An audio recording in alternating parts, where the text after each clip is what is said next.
ಕುಡಿದು ಗಾಡಿ ಓಡಿಸಿ ಅಪಘಾತವನ್ನ ಮಾಡ್ಕೊಂಡ್ರೆ ನಮ್ಗೆ ಅಥವಾ ನಮ್ಮ ಫ್ಯಾಮಿಲಿಗೆ ಇನ್ಶೂರೆನ್ಸ್ ಹಣ ಸಿಗ್ಬಿಡತ್ತೆ ಅನ್ಕೊಂಡಿದೀರಾ? ಹಾಗಿದ್ರೆ ಈ ಪರಿಪೂರ್ಣ ಮಾಹಿತಿಯನ್ನ ನೀವು ಕೇಳಲೇಬೇಕು. ಹೈಕೋರ್ಟ್ ಈ ಬಗ್ಗೆ ಒಂದು ತುಂಬಾನೇ ಮುಖ್ಯವಾದಂತಹ ತೀರ್ಪನ್ನ ಕೊಟ್ಟಿದೆ.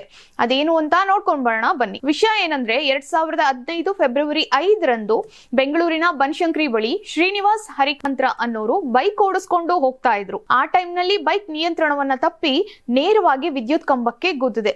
ರಭಸವಾದ ಅಪಘಾತದಲ್ಲಿ ಶ್ರೀನಿವಾಸ್ ಸ್ಥಳದಲ್ಲೇ ಕೊನೆಯುಸಿರನ್ನ ಎಳೆದಿದ್ರು. ಅದಾದ ಮೇಲೆ ಮೃತನ ಕುಟುಂಬಸ್ಥರು ಪರಿಹಾರವನ್ನ ಕೇಳ್ಬಿಟ್ಟು ಮೋಟಾರು ಅಪಘಾತ ಪರಿಹಾರ ನ್ಯಾಯಾಧೀಕರಣಕ್ಕೆ ಅರ್ಜಿಯನ್ನ ಹಾಕಿದ್ರು.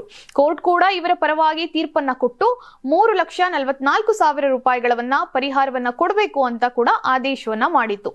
ಅಲ್ಲಿಯವರೆಗೆ ಎಲ್ಲ ನಾರ್ಮಲ್ ಆಗಿ ಇತ್ತು ಅಂತಾನೆ ಹೇಳ್ಬಹುದು. ಆದ್ರೆ ಅಸಲಿ ಟ್ವಿಸ್ಟ್ ಬಂದಿದ್ದೇ ಇಲ್ಲಿ. ಮೃತ ಶ್ರೀನಿವಾಸ್ ಆಕ್ಸಿಡೆಂಟ್ ಆದಾಗ ಮದ್ಯಪಾನ ಮಾಡಿದ್ರು ಅನ್ನೋದು ತನಿಖೆಯಿಂದ ಗೊತ್ತಾಗಿದೆ. ಇದನ್ನ ಪ್ರಶ್ನಿಸಿ ವಿಮಾ ಕಂಪನಿ ಹೈಕೋರ್ಟ್ ಮೆಟ್ಟಿಲೇರಿದ ವಿಷಯ ಕೂಡ ಬೆಳಕಿಗೆ ಬಂದಿದೆ. ಈ ಅರ್ಜಿಯ ವಿಚಾರಣೆಯನ್ನ ನಡೆಸಿದಂತಹ ಹೈಕೋರ್ಟ್ನ ನ್ಯಾಯಮೂರ್ತಿ KB ಗೀತಾ ಅವರಿದ್ದಂತಹ ಏಕಸದಸ್ಯ ಪೀಠ ಒಂದು ದೊಡ್ಡ ತೀರ್ಪನ್ನ ನೀಡಿದೆ. ಮದ್ಯಪಾನ ಮಾಡಿ ವಾಹನ ಚಲಾಯಿಸಿ ತಪ್ಪು ಮಾಡಿರೋದ್ರಿಂದ ಆತನ ಕುಟುಂಬಸ್ಥರಿಗೆ ಪೂರ್ಣ ಪ್ರಮಾಣದ ವಿಮಾ ಪರಿಹಾರ ಸಿಗೋದಿಲ್ಲ ಅಂತ ಸ್ಪಷ್ಟಪಡಿಸಿದೆಯಂತೆ. ಹೌದು, ಕೆಳ ನ್ಯಾಯಾಲಯ ನೀಡಿದಂತಹ 3,44,000 ರೂಪಾಯಿ ಪರಿಹಾರವನ್ನ ಹೈಕೋರ್ಟ್ ಈಗ ಕೇವಲ 1 ಲಕ್ಷ ರೂಪಾಯಿಗೆ ಇಳಿಸಿದೆ.